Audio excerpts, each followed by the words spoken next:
Eh, Assalamualaikum warahmatullahi wabarakatuh. Selamat pagi, salam sejahtera bagi kita semua. Yang terhormat Bapak Irfan Adriadi, SPD MPDI, selaku dosen pengampu mata kuliah terjemah idiomatik, serta rekan-rekan mahasiswa jurusan Bahasa dan Sastra Arab yang saya banggakan.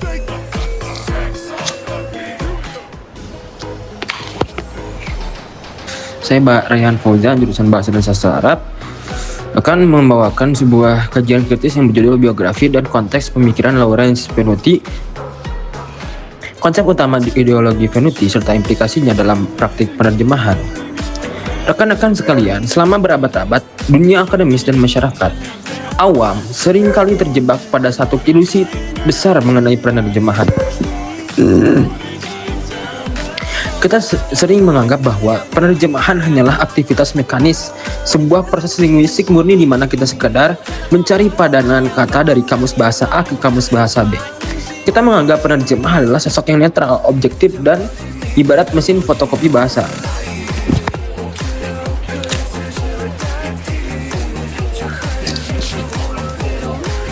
Namun kajian penerjemahan modern menolak keras pandangan naif tersebut. Penerjemah pada hakikatnya tidak pernah dan tidak akan pernah netral. Penerjemahan adalah area pertarungan ideologi, tempat bertemunya dua kebudayaan yang sering kali memiliki relasi kuasa yang tidak seimbang. Di dalam setiap kata yang dipilih oleh penerjemah terdapat negosiasi, kompromi, dan bahkan kekerasan simbolik terhadap teks aslinya. Untuk membongkar fenomena ini, kita harus merujuk pada pemikiran salah satu tokoh paling revolusioner dalam translation studies, yaitu Lawrence Venuti. Biografi singkat dan lahirnya kegelisahan Lawrence Venuti. Siapakah Lawrence Venuti? Mengapa pemikirannya begitu mengguncang tradisi penerjemahan global? Venuti adalah seorang akademisi terkemuka dari Amerika Serikat yang mengajar di Temple University. Namun ia bukanlah sekedar akademisi yang berteori di balik meja. Ia adalah seorang praktisi, seorang penerjemah ulung yang banyak menerjemahkan kata karya-karya sastra dari bahasa Italia ke dalam bahasa Inggris.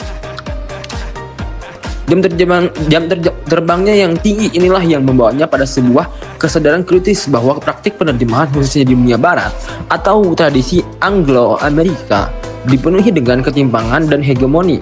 Dari pengalaman langsungnya berhadapan dengan industri penerbitan, Venuti menyadari bahwa penerjemahan selalu melibatkan proses interpretasi subjektif. Seorang penerjemah tidak pernah bisa sepenuhnya objektif karena ia membawa kacamata budayanya sendiri saat membaca teks sumber. Pemikiran Venuti lahir di tengah pergeseran paradigma ilmu penerjemahan, di mana para ahli mulai menyadari bahwa bahasa sama sekali tidak bisa dipisahkan dari budaya dan ideologi.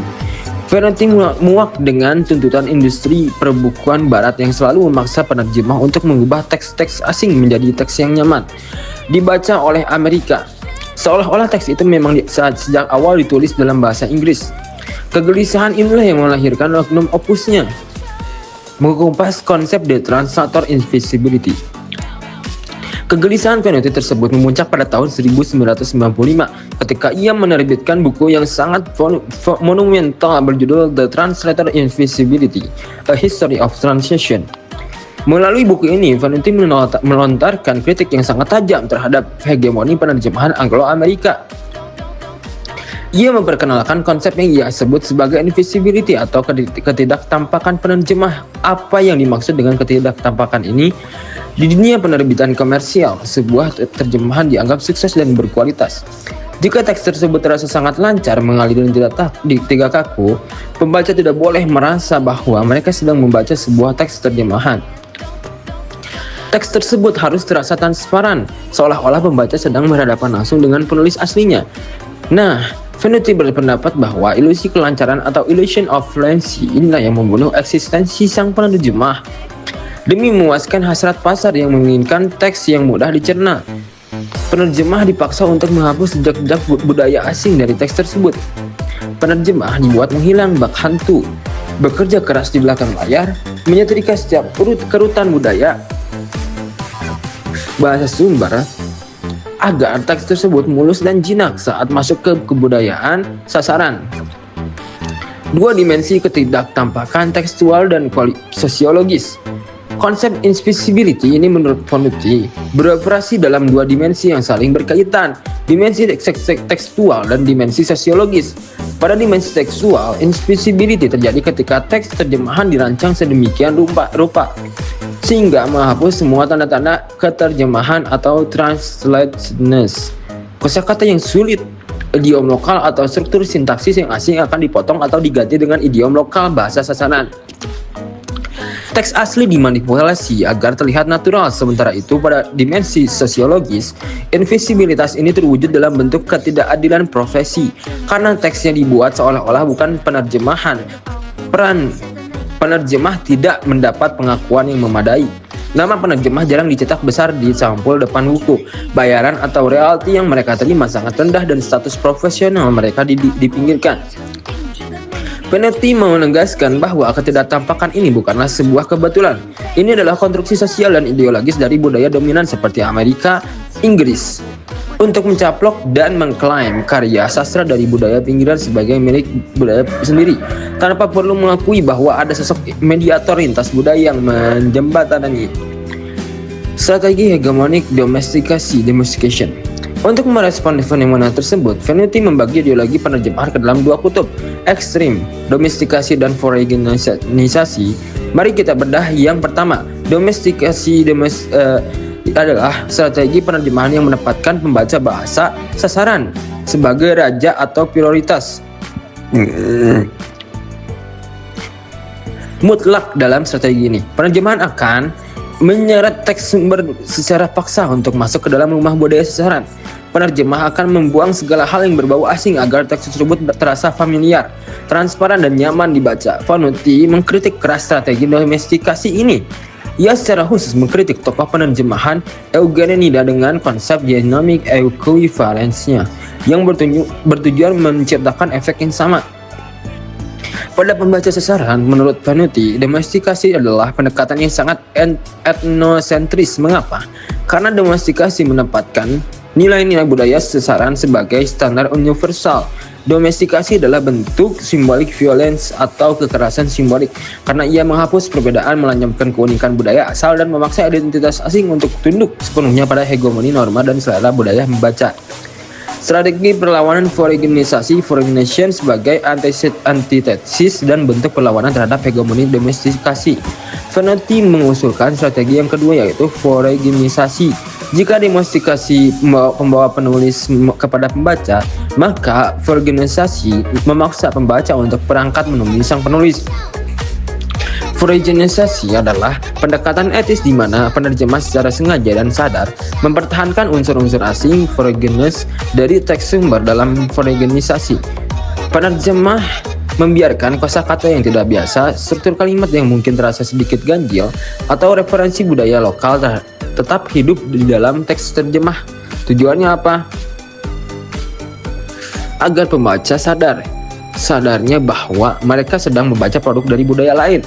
Venuti memandang foreignisasi bukan sekedar pilihan estetika gaya bahasa, melainkan sebuah tindakan perlawanan politik. Ini adalah bentuk resistensi terhadap arogansi budaya dominan yang selalu ingin menelan budaya minoritas. Tentu saja strategi ini memiliki kelemahan seperti yang dikritik oleh Anthony Pym, bahwa foreignisasi terlalu ekstrim bisa membuat teks menjadi tidak bisa dipahami. Oleh karena itu, foreignisasi harus dilakukan secara proporsional.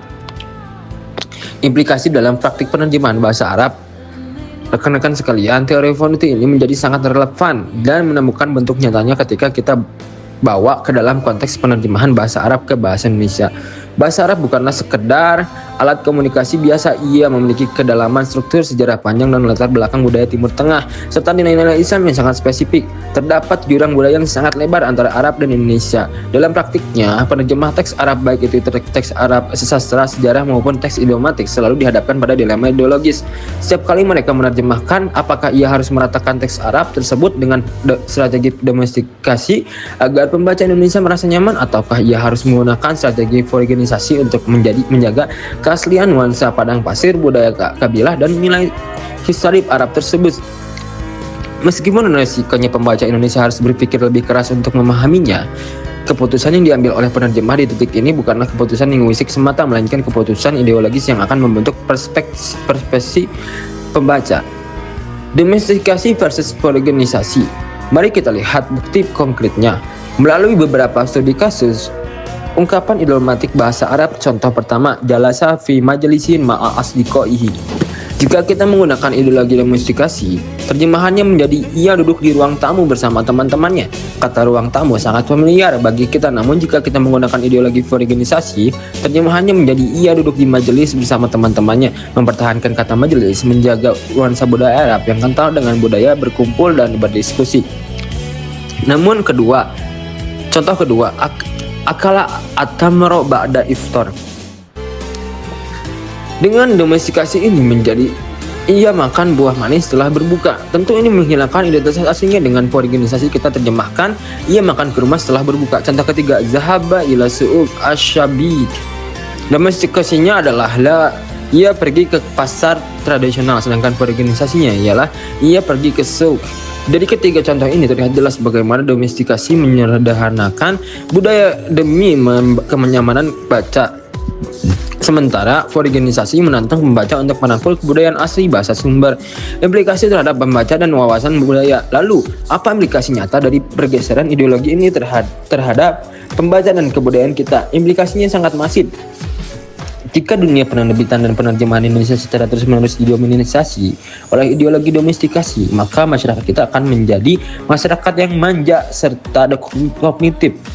Pembaca kita memang akan dengan mudah melahap teks-teks terjemahan. Namun mereka kehilangan kesempatan emas untuk bertamasya secara intelektual, mengenal budaya lain.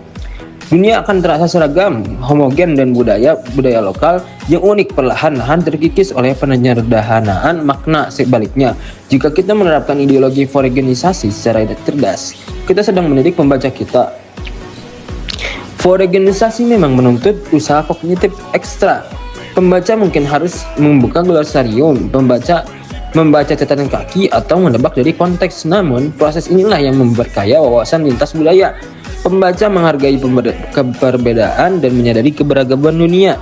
Poligenisasi mencegah terjadinya hegemoni budaya yang seragam. Kesimpulan dan peran penerjemah sebagai agen aktif. Sebagai kesimpulan dari pemaparan kami hari ini, Lawrence Venuti telah berhasil membongkar topeng netralitas dalam dunia penerjemahan.